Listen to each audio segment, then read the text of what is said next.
After months of speculation, he's gone. I have, therefore, this morning, resigned as the BBC chair to the Secretary of State and to the board. But Richard Sharp leaves behind two questions. Why did it take so long? And should we now change the way his replacement is chosen? This is bigger than a BBC story. This is a story about the whole public appointments process. It is frankly rotten to the core. So is there any chance of real change? Anushka will be here to discuss the issue tonight. Also on News at 10. The government says British nationals in Sudan have until tomorrow at midday to reach the extraction point. The crumbling Himalayan town where the writing is sadly, but literally, on the wall. The people here talk about more extreme weather, torrential rains leading to more landslides, more flash floods. There's a toxic mixture of things to blame. Vindicated, the actress Ava Green wins her lawsuit against a doomed sci-fi film, and Vogue makes history once again. I think a part of me wants to sit with the physical product, flick through every page, probably sniff it really weirdly, and I smell them too. And to just feel that it's real.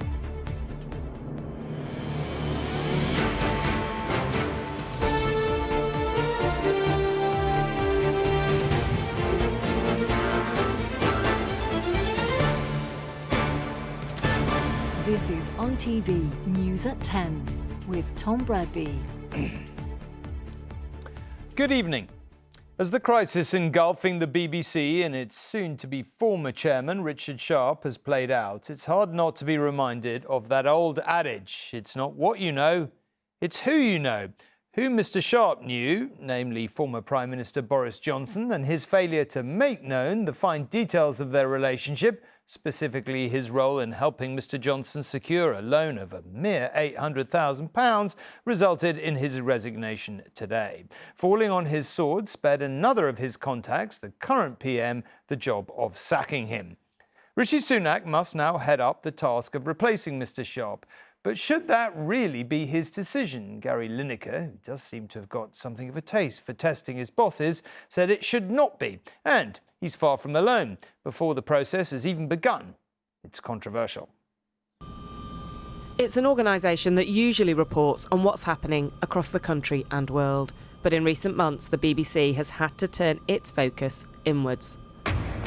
The chairman of the BBC, Richard Sharp, resigns after breaching the rules on public appointments. A report today accused Richard Sharp of failing to declare key information about his links to government when he was appointed to the chairmanship. I've always maintained the breach was inadvertent and not material. Nevertheless, I have decided that it is right to prioritise the interest of the BBC. I feel that this matter may well be a distraction from the corporation's good work were I to remain in post until the end of my term. The issue came down to Richard Sharp's relationship with Boris Johnson. Did Mr. Sharp help you with your loan? And failure to disclose his role in helping the former Prime Minister secure an £800,000 loan. After an investigation, Adam Heppenstall KC concluded there is a risk of a perception that Mr. Sharp was recommended for appointment because he assisted the former Prime Minister in a private financial matter. They might also perceive that he was putting himself in a position where he might, if appointed, be beholden to the Prime Minister for his support, such that his independence from government was compromised. He should have been sacked weeks ago. It was clear for everyone to see that he had failed to act appropriately in the process, and it has caused untold damage to the reputation and the independence of the BBC. There are questions today not just about the findings of this report, but about the entire system and how it is that the rules say it is fine for the Prime Minister to appoint a close friend and party donor to a job as big as BBC chair. And that isn't new. Gavin Davies, BBC chair from 2001 to 2004, was a former Labour advisor close to Tony Blair and Gordon Brown. Lord Patten, who took up the role in 2011, was a former Conservative Party chair. For Richard Sharp, it's not just a link to Boris Johnson. He was also once the boss of another high-profile politician. So why didn't Rishi Sunak sack him earlier? This is about doing things properly and professionally, and when concerns are raised, it's right that there is a proper process, an independent process. Can I ask you about the wider system? There is no rule to stop the Prime Minister appointing a good friend or a party donor to chair the BBC, is there? Look, this is bigger than a BBC story. This is a story about the whole public appointments process. It is frankly rotten to the core. It is ministers who decide who the candidates will be. It's ministers who decide which one to choose. And the panel who interviews them isn't even entitled to tell ministers who is the best one for the job. All of this follows a period of intense controversy for the BBC after it took its biggest star, Gary Lineker, off air because of controversial comments he made about government policy. Goodbye. Today he tweeted, "The BBC chairman should not be selected by the government of the day. Not now, not ever." But tonight, it's clear that the government and this Prime Minister will decide who becomes the next chair of the BBC. And Anishka is here to talk about all this. So I'm smiling because you can't help feeling Gary Lineker is rather enjoying testing his bosses on a daily basis at the moment. But that's probably a different story. Let's just deal with this. We should make clear this is not about this government. Every government that, appoints chairs of the BBC, usually or often party supporters or party members. I mean, it seems odd, doesn't it, to a lot of people? Yeah, it seems very odd, the idea that the Prime Minister might handpick the chair of a major news organisation which is meant to be completely independent. But I think it is worth thinking about why is it that ministers are involved in this process. It's because the BBC is a public body. It is one of actually over 300 public bodies. They spend between them over £200 billion in public money. And so the argument for ministers' involvement is that there needs to be some sort of democratic accountability about the chairs of these different organisations. But, clearly there has been a lot of controversy around this. Now, I speak to senior people within the BBC or who used to work within the BBC, and they say exactly what you pointed out at the beginning. Richard Sharp was not the exception, he was the rule, at least as far as the political appointment nature of it. And they say, actually, he had almost no overall influence over news. But that's kind of not the point here. The point is about perception, and that's what this report makes clear. If people do not trust the BBC, then that is a very big problem. And that's why experts call for things like limiting the role of ministers so that there is a more independent process to actually recommend who takes the job in the end. Will today and the report into this change anything then, do you think? Well, I don't think it's going to change the overall system, including a change that we already saw in 2016, which gave less power to the panels who actually do the interviewing. They can only say whether a person is appointable or not appointable. They don't actually recommend an individual anymore. No suggestion from government they want to change that. But Rishi Sunak will pay attention to some of the criticisms in today's report. For example, there were leaks ahead of Richard Sharp's appointment that said he was the Prime Minister's favourite. That stopped other people, perhaps, from applying from the role in the first place. It made it a much more difficult process. I am told by those in government that Rishi Sunak will look at issues like that and will try to make sure they don't happen as he now looks for the next BBC chair. OK, Anishka, thank you very much indeed. Now, let's move on to events in Sudan. And after last night's ceasefire extension, the government here has set its own deadline for getting British nationals out of the country. With more than 1,500 people evacuated, any that remain have until midday tomorrow to reach the official extraction point. After that, they'll have to find their own route to safety. And whilst the ceasefire may be in place, gunfire continues to ring out in the streets. A new 3-day ceasefire, yet the Sudanese capital is still burning. This ceasefire only means that the guns have fallen more silent. It doesn't mean that they've been completely silenced. The lull in the fighting has meant the scale of needs in Sudan have been laid bare. A lack of fuel and a lack of food.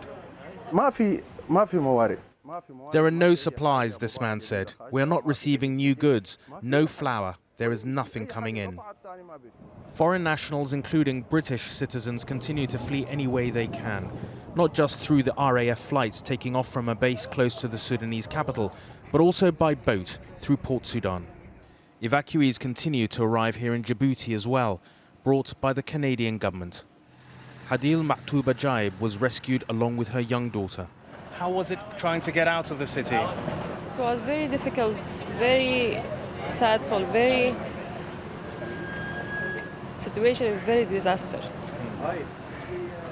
My family left the Khartoum, and my dad just brought me to the station of evacuation, and alhamdulillah. Just to go to the airport, it's gonna cost you more than $500. And the second thing, it's not safe at all. The situation in Khartoum is very critical. It's very dangerous. Ahmed also witnessed the British evacuation operations. They are doing good job. So yesterday, I think they have 2 flights, and a lot of UK people were there in the airports. Having been slow to catch up with other evacuation operations by Western powers, the Deputy Prime Minister has now said the UK's efforts had paid dividends and would soon come to an end. What we have seen over the past 24 hours or so is a significant decline in the British nationals coming forward. Now, that's what you'd expect. It's what's happened with other countries. So what we are saying now is that people should expect within the next 24 hours, so by 6 o'clock UK time tomorrow, for us to cease those flights. People continue to leave through any safe exit. One of those is the border to Egypt, where hundreds are trying to cross every day. Testament to the fact that many believe the fighting will resume with a vengeance eventually, despite this temporary extension of the ceasefire. And those Britons who don't reach the designated airfield in the next 12 hours will have to make their own way out, or if they choose, stay in Sudan. Ragioma, News at 10, Djibouti. Here, there's now a clear divide between unions on whether to accept the pay deal offered to NHS staff. It's a split which has given ministers confidence that the 5% offer can be implemented. For while relations with the Royal College of Nursing have plummeted ahead of a further strike starting on Sunday, members of the GMB union today backed the deal. And that matters because it means unions representing the majority of health workers now support it. The NHS has never witnessed a winter like it. Months of placards, picket lines and anger about pay. But today, there was another boost for the government. In voting to accept the offer, our members recognise that progress has been made. From the government originally offering nothing, health workers will be thousands of pounds better off. The government offered NHS workers represented by a number of unions a one-off payment worth on average just over £2,700, as well as a 5% pay increase for this coming year. Along with members of the GMB union, Unison had already voted to accept it, as has the Royal College of Midwives and the Chartered Society of Physiotherapy. But the pay dispute is far from over. Today, the Unite union has rejected the deal, adding to the Society of Radiographers and the Royal College of Nursing, who did so earlier this month. One of their members is Bert Roman, who cares for cancer patients at a London hospital. The staff nurse rejected the government's pay offer and will strike on Sunday and Monday, along with other nurses in parts of England. Do you feel guilty about the patients that have their procedures postponed and their appointments because of these strikes? I feel guilty going to a normal shift where 75% of the time I'm coming into a shift where I'm understaffed. We got to a point that I can't do my job properly anymore. And I'm struggling to pay my bills. The RCN strike is expected to be the most challenging for the NHS yet. For the first time, the walkout will involve nurses in emergency departments, intensive care and on cancer wards. That led to Great Ormond Street Hospital declaring an incident today because of serious concerns about staff shortages. Literally this afternoon, the RCN have issued a statement which seemingly would suggest they will consider derogations or safety mitigations in order to give us more staff over the weekend, and so we can approach our staff to come back in. But it was a very worrying position this morning and not one that I've encountered before. The pay deal is likely to be implemented. Now a majority of unions have accepted it, which has been welcomed by the government. But the disruption is far from over. Members of Unite and the RCN who rejected the deal will walk out again, and junior doctors haven't even started their negotiations. Amy Lewis, News at 10. As Amy was saying, it would be wrong to suggest today's decision by the GMB marks an end to the dispute between the government and the unions. There was a fresh reminder of that from teaching unions earlier. 4 of them in England said they'll join forces in future strikes, a decision which could potentially cause widespread disruption this autumn. The National Education Union says up to 400,000 teachers could be involved, but it's currently the only one with a mandate to strike. Excuse me. In Ukraine, a wave of Russian missile attacks across the country have killed at least 23 people. Most of those who died were in an apartment building in the central city of Uman, with children among the dead. Kyiv was also hit for the first time in nearly 2 months. President Zelensky described those responsible for the attacks as absolute evil. Russia's defense ministry said it had targeted Ukrainian military reserve units. In the sacred Himalayan town of Joshimath, red X's mark the spot where hundreds of homes are condemned to collapse as the sloped landscape slowly falls away beneath the feet of its inhabitants. India may be about to rise above China to become the world's most populous nation, but the sinking community is evidence of the cracks opening up under the weight of humanity. Exactly why their hillside home is crumbling is hotly disputed. The destabilizing effects of construction projects and climate change are the prime suspects.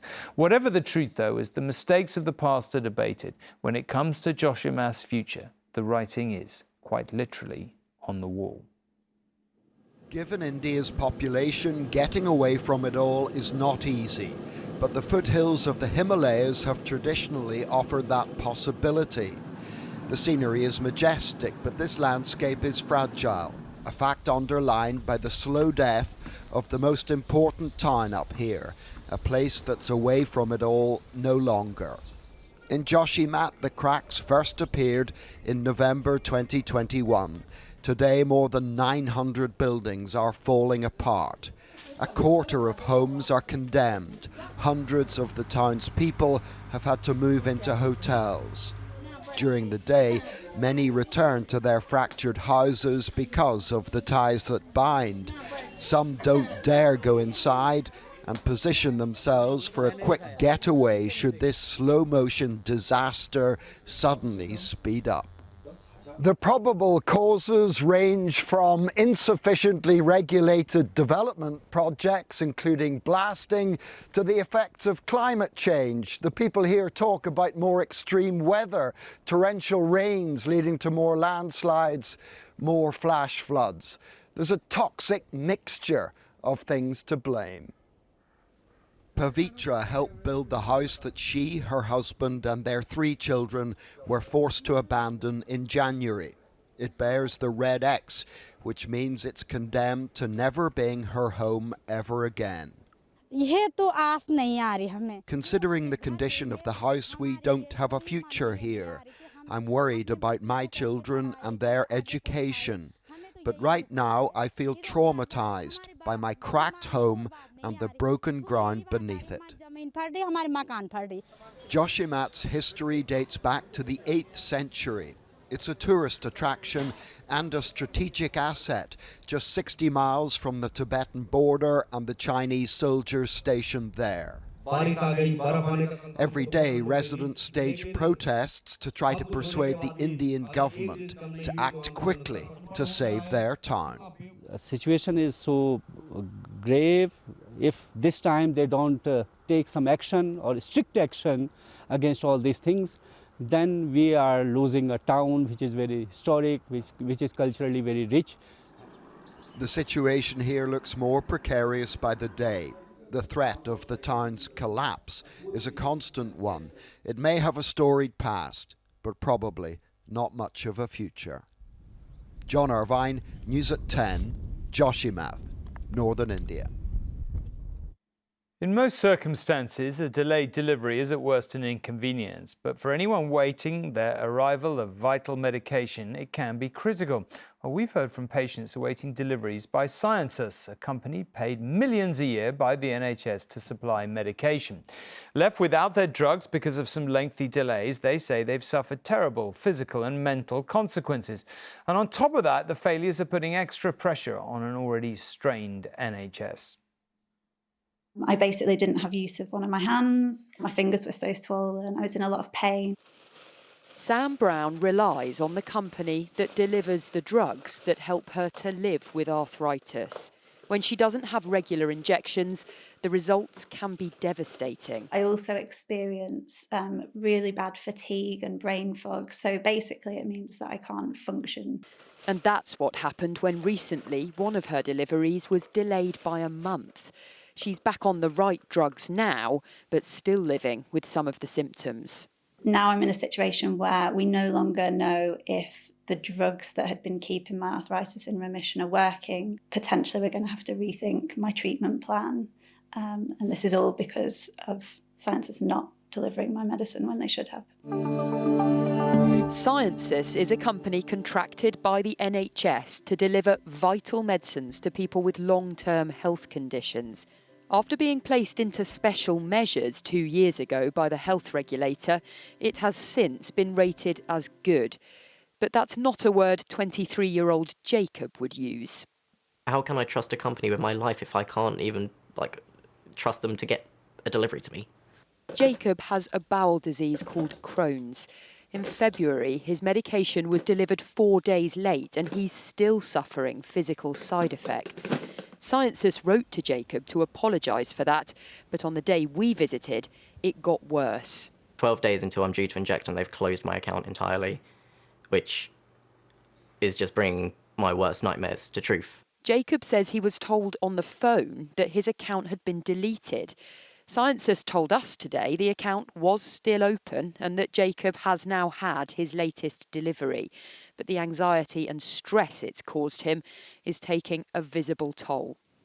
I've already seen what happens only a few days delay with my medication. I'm incapable of doing anything. It's got me thinking in the mind state that life isn't worth living again. That's what they've done to me. They've made me an empty shell of myself. And Jacob and Sam aren't the only ones suffering. We looked at hundreds of reviews of Sciences on the NHS website and found that 83% of patients only gave it 1 star. In a statement, Sciences told us, "We're very sorry if any patients have faced delays. In cases where patients have concerns, we have a range of support services, including a priority helpline and same-day emergency dispensing." But according to this NHS doctor, it's not just those patients that are being let down.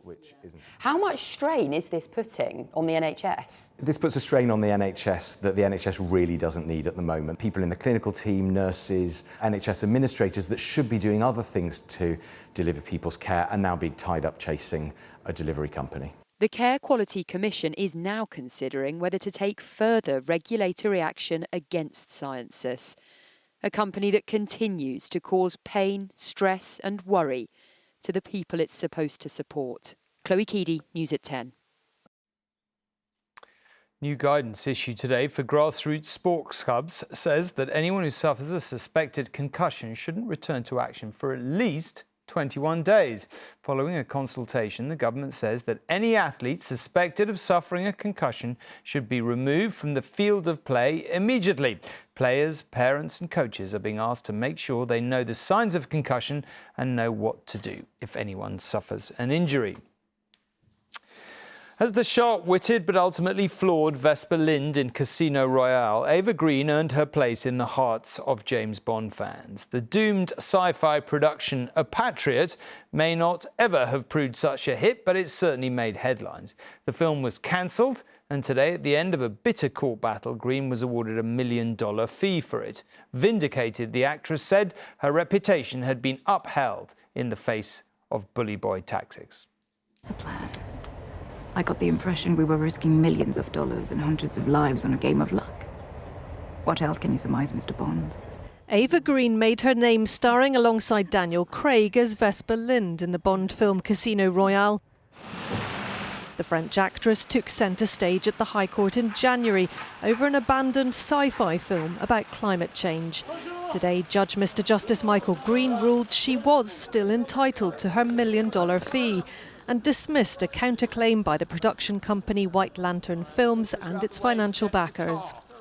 Ava Green said justice had prevailed in an Instagram post that read, "In this legal action, I was forced to stand up to a small group of men funded by deep financial resources who tried to use me as a scapegoat to cover up their own mistakes. I am proud that I stood up against their bully boy tactics. They made false allegations about me in public court documents, which the judge has now shown are totally incorrect."